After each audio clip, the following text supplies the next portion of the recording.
各位艾泽拉斯的老司机们，这里是浪波波。上次咱们聊了那个满级回家看老爸的阿萨斯，今天我们来聊聊另一个重量级人物伊利丹怒风，一个把为爱冲锋刻在骨子里的终极工具人。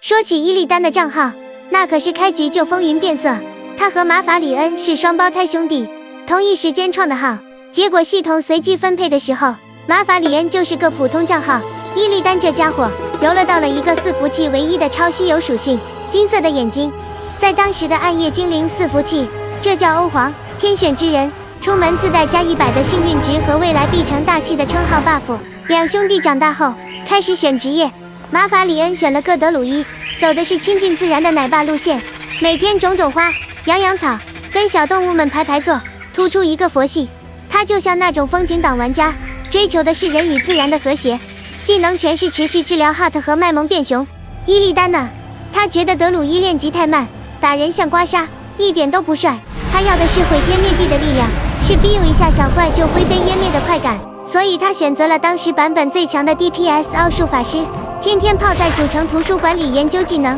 立志成为伺服器第一法爷。他就是那种极致的数据党兼 PVP 狂人。当马法里恩还在研究怎么让一颗种子发芽时，伊利丹已经在练习如何顺发研报术了。为啥他这么拼？除了天生好强，最主要的原因是他们伺服器一个骨灰级女神 NPC 月之女祭司泰兰达与风，这两兄弟好死不死都把这位女神当成了自己人生的终极任务。马法里恩走的是温情路线，每天陪泰兰达散步、聊天、看月亮，勤勤恳恳地刷好感度。伊利丹呢？他觉得那太慢了。他认为只要自己能成为全服最强，战力榜第一，穿上最帅的塑形，拿到最强的局舞，女神肯定会选他。他曾经为了在泰兰达面前秀一波操作，召唤了一个巨大的奥数仆从，结果仆从没控制好，一脚踩坏了月神殿旁边的草坪，直接导致达纳苏斯声望仇恨，被罚去扫1个月的地。于是伊利丹开始疯狂的干，他把所有天赋点都加在了奥数强化和法术暴击上，一心想打出最高的 DPS， 证明自己才是版本答案。可惜呀，他不知道感情这东西不是你装等高，伤害够就能 OT 的。泰兰达最后还是选了那个温柔体贴的德鲁伊哥哥，伊利丹当场心态就崩了。这感觉就像是你辛辛苦苦打季团，派了一身最好的装备，结果团长把提布的赤炎长剑分给了那个只会加血的奶妈。他不懂，明明自己的 DPS 碾压全场，为什么 MVP 不是自己？就在这时候，游戏史上最大规模的世界事件爆发了——上古之战。燃烧军团第一次入侵，伺服器里到处都是恶魔精英怪，主城一个接一个的沦陷，眼看就要灭团了。马法里恩和泰兰达带头组团，正面硬刚，伊利丹也参加了。他靠住一身神装和顶级操作，在战场上横冲直撞， DPS 打爆全场。但他很快就发现这团本的机制有问题，小怪无限刷新，根本打不完，团队里的坦克和治疗也跟不上消耗。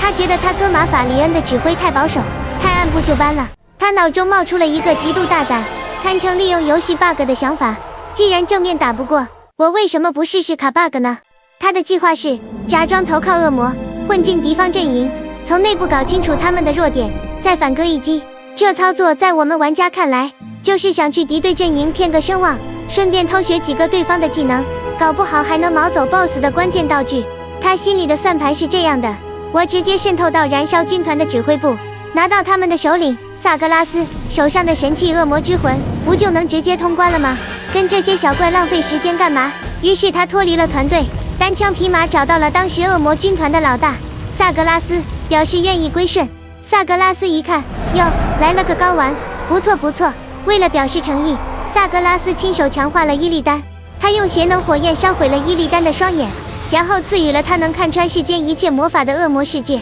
还在他身上纹了满身的恶魔符文刺青。这下好了，伊利丹成功解锁了隐藏职业恶魔猎人，他拿到了自己想要的力量，也确实找到了击败恶魔的方法。但当他回到暗夜精灵的团队时，所有人都吓傻了。他哥马法里恩指住他，你看看你都变成什么鬼样子了，你这是在玩火。泰兰达也用难以置信的眼神看着他，伊利丹有苦说不出，心里大概在呐喊，大哥，我这是去敌营做卧底任务啊，这是为了赢才付出的代价，你们懂不懂什么叫牺牲啊？但没人懂。上古之战在他们付出惨痛代价后终于打赢，永恒之井也爆炸了。战后暗夜精灵社会一致决定全面禁用奥数魔法，因为这玩意太容易吸引恶魔了，等于是把伺服器 IP 地址直接暴露给骇客。伊利丹一听又急了，在他这个高端玩家看来，魔法就是最强的武器。你现在跟我说以后不准用最强的武器，那下个资料片开了，燃烧军团又来了，我们拿什么打？拿头去撞吗？他认为这群 NPC 简直是因噎废食，于是他又干了一件惊天动地的大事，他偷偷藏了几瓶永恒之井的井水，跑到海家山顶，倒进湖里，硬是手动创造了一个新的永恒之井，相当于自己架了一个私服，还把伺服器最重要的能量源给复制了。他觉得自己在为伺服器的未来做贡献，是在为所有玩家谋福利，这下彻底捅了马蜂窝。他哥马法里恩带着一帮 GM 直接把他给抓了，罪名是滥用游戏机制，恶意篡改伺服器数据，非法架设私服。马法里恩痛心疾首地对他说，你已经被力量蒙蔽了双眼。伊利丹只是冷笑，我所做的一切都是为了我们的人民，你才被你的迂腐蒙蔽了双眼，哥哥。最终在家人的宣判下，这位曾经的天选之人被冠上了背叛者的称号，判处账号永久封禁，也就是永世监禁。负责看管他这个被编账号的是一位叫马维隐哥的典狱长，这位大姐堪称史上最敬业的 GM， 她的弟弟在追捕伊利丹的过程中牺牲，所以他对伊利丹的恨意比萨格拉斯的剑还长。在接下来的10000年里，看着伊利丹成了他生命中唯一的事，他把看管伊利丹当成了自己每天必做的终极日常任务。就这样，伊利丹怒疯，一个一心想走捷径，想靠力量证明自己的高端玩家，因为操作太骚，想法太超前，不被版本理解，被自己的亲哥哥亲手打入了名为监狱的伺服器黑名单。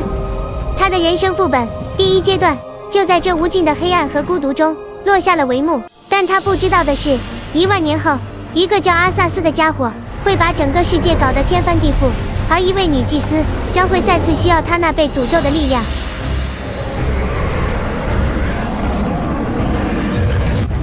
欢迎在下方留言讨论，下一期我们10000年后见。Thank you all for watching.